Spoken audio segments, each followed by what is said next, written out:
เกิดมาเป็นคนลาวจังแม่นเฮาแสนภูมิใจ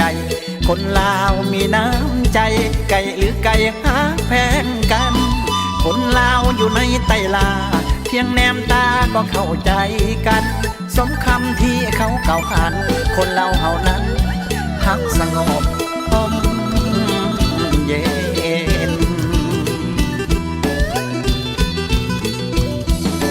แดนดินถิ่นจำปา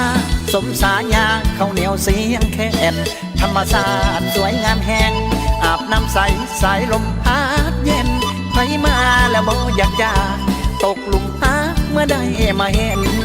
ยังมีหลายบ่อนที่เป็นมรดกโลกที่เขาสร้างลือ